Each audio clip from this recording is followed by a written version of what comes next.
This is the continuation of last week's show, and there's going to be many more continuations because the whole lending environment is about to change.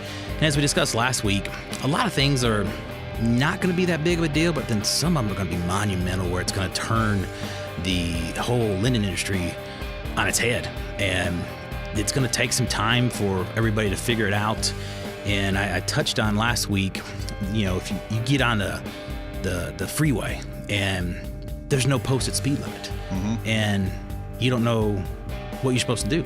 So you get on the first time, and let's say you start off at 45. And yeah, right. Yeah, well, true, but you'll understand why I say 45 in a second. But you start off at 45, you pass a cop, and nothing happens. So you're like, great. So then you do it again the following day, and now all of a sudden you're doing 46. No problem. You fly by the cop, and everything's good. So you push it a little bit more the following day, and now all of a sudden at 47, he pulls you over.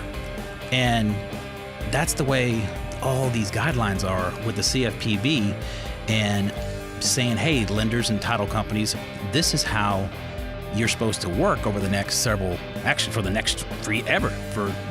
as long as we know. This is going to be a line drawn in the sand, and this is our lending laws we operate under, but we're not giving you any kind of guidance on what all these rules mean. Last week we touched on the how to close on time calendar that we promote. And with that calendar, I'm going to post a couple examples of it up on the website, but today I want to kind of go over some things with it, because with the CFPB, and let me break that down for people that don't know what the CFPB stands for, that's the Consumer Financial Protection Bureau, and they pretty much govern all of the real estate transactions. So what we have gone out and done at Waterstone is created a calendar that will help a consumer, just an average consumer that doesn't know anything about real estate or may never have ever closed on a transaction and they're a first-time home buyer. What do they need to do?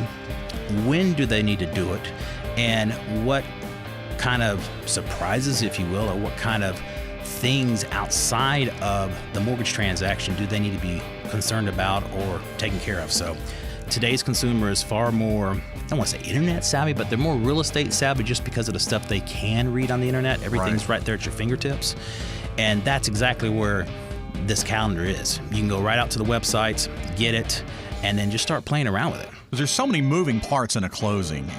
This takes one to get sidetracked, and all of a sudden it might throw you off another week or two. Oh, absolutely. I mean, I have a saying that I tell our people is, once a file starts to go sideways, it's so difficult to pull that back in and get it going straight down a narrow path, if you will. And I don't know why that is, other than it's Murphy's Law, but that's exactly why we try to do as thorough of a pre-approval that we do with our borrowers, just to ensure that we've looked at everything that an underwriter's going to look at.